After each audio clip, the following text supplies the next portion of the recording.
Hey guys, it's Carly. Welcome back to my channel. As you can tell, we're in my car again today. I do a lot of these in my car just because I don't really have a lot of time to do videos in the morning, but morning seems to be when I'm most creatively aware. So we are in my parking garage and we are going to not hit that pillar or that car because I'm a safe driver. So this is a story time video and I wanted to do the story about the time where I literally almost died. Not like figuratively, not like, oh, like my son farted and it smelled so bad I couldn't breathe. No, not that. We're gonna get into it in a minute. Anybody coming? No, I don't. So, cast your mind. We're gonna take it back to 1979, I believe. Yeah. 78 or 79. No, we're gonna take it back to 78. That's right. I was a year old. And my sister, who is 22 months older than I am, so it's not even 2 years. She's not even 2 years older than I am. We were like little girls, so if I was 1, she must have been, she was either 2 or 3 at the time. One of those. And I guess we were playing, we were being, babies, like babies do, getting into mischief in Alabama, and she sprayed something what she thought was Binaca. If anybody remembers what Binaca is, it was that breath spray that they used to have. That's what she thought it was, and she's 3 years old, so she's she's legit with it pretty much. My sister, I love my sister pieces. She's super sweet, but she's not the most affectionate person I've ever met. But that's just how she is. She doesn't really like to be hugged or touched or anything like that, but that's totally fine. That's just how she rolls. So anyway, here we are with these 2 little girls. She takes the spray for what she thinks is breath spray, and she tells me to open my mouth. So I do. So she sprays it in my mouth. And I start to scream bloody murder. And I'm a baby. I don't know what's happening. I mean, to be honest, I'm really glad that I don't remember a lot of the details of the story. Now, what I'm telling you is just family legend.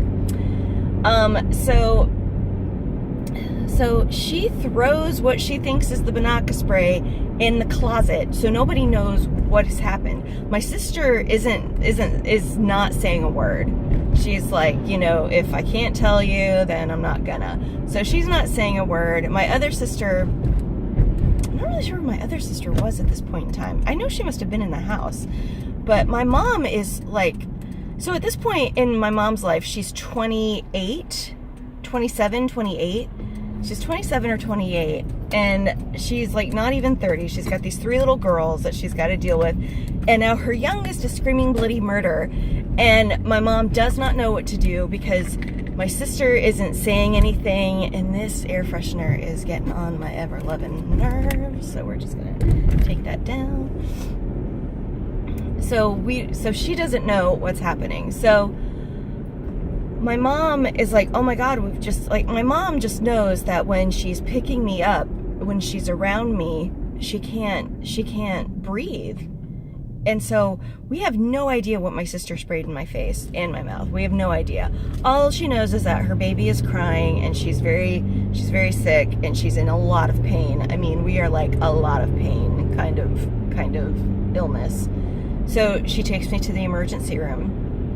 And so my mom comes in with my sister and me, and my sister is mute. She's not saying a thing. She's not saying a thing at all.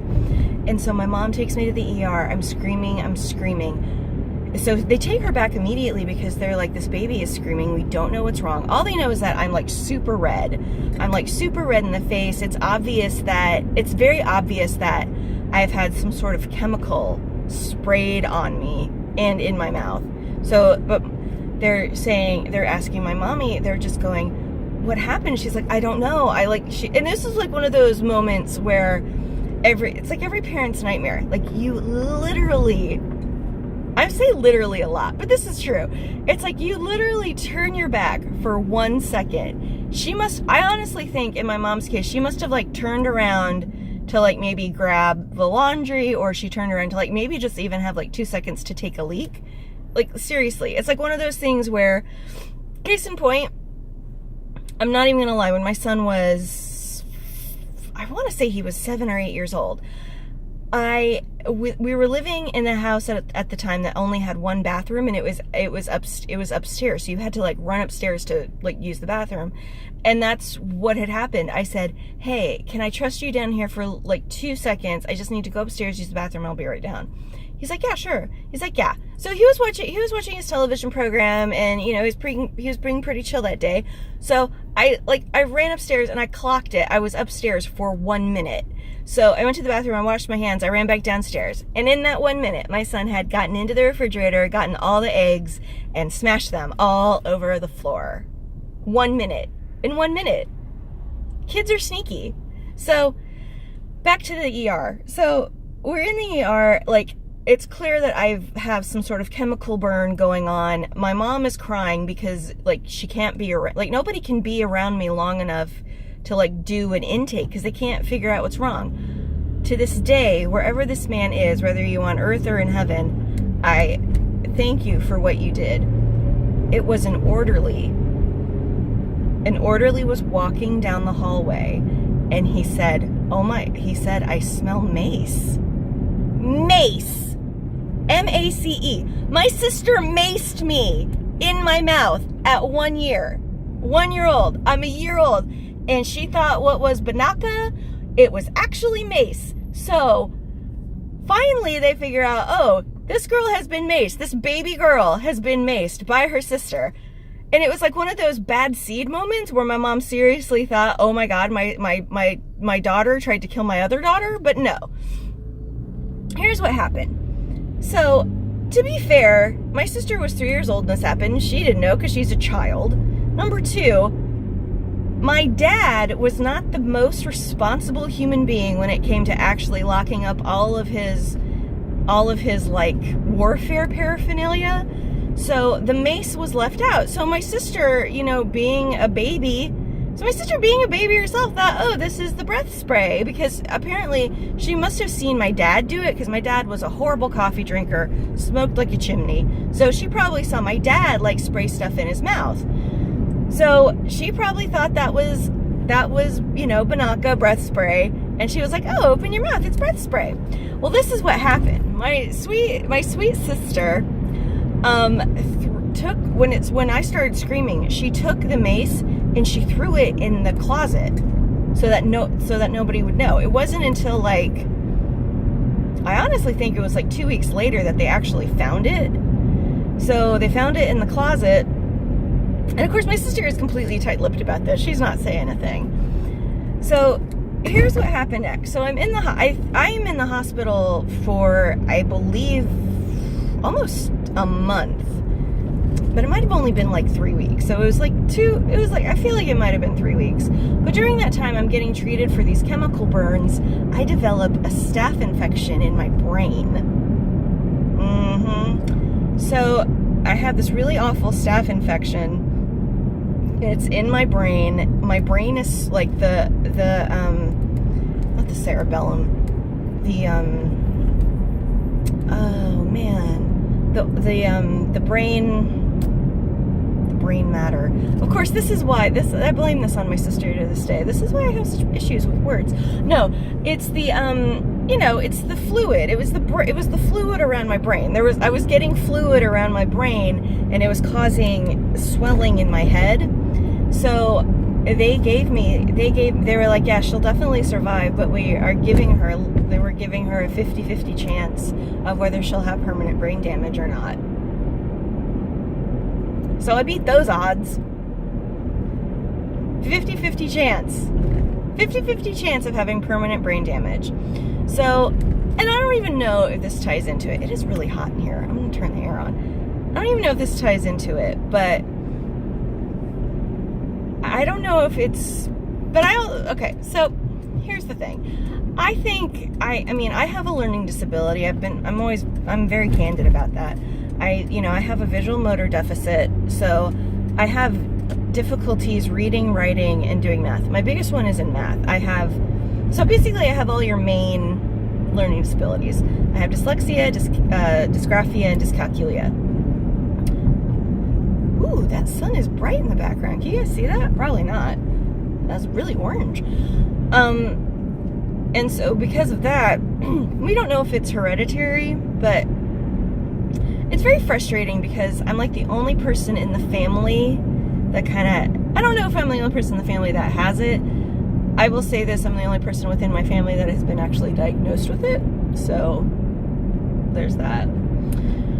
But because of that, I very much so, I overcompensate with humor a lot. So that's why I'm very entertaining. But it is frustrating though, because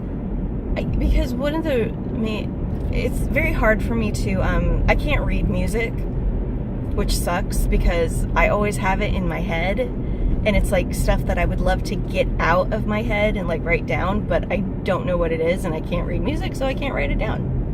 So it's very difficult for me. But not that I'm blaming that solely on the whole Mace incident. That is, again, probably something that is hereditary because, that's usually what learning disabilities are. They're kind of hereditary. But that's my story for this morning. It's a cautionary tale, and here's why it's cautionary. If you guys have Mace in your house and you have like little babies, like 1-year-olds, 2-year-olds, 3-year-olds, I mean, honestly, all the way up to 18, if you have that kind of stuff in your house, lock that action up.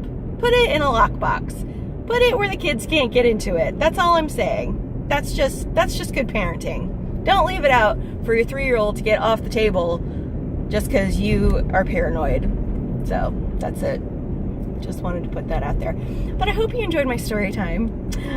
If you like this video, please thumbs up, like, and subscribe. You can follow me on Instagram. I'm at PositivelyCarly. And if you have any questions or comments, please leave them below. Always love to hear from you guys. But other than that, I'm going to peace out right now because I got to be to work in 5 minutes. I think I'll make it. Maybe. There's no traffic. So far, so good. I mean, it's like almost 7 in the morning, but that's what happens. I've got to be there at 7. Okay, peace out. Love yourselves, love each other. Bye.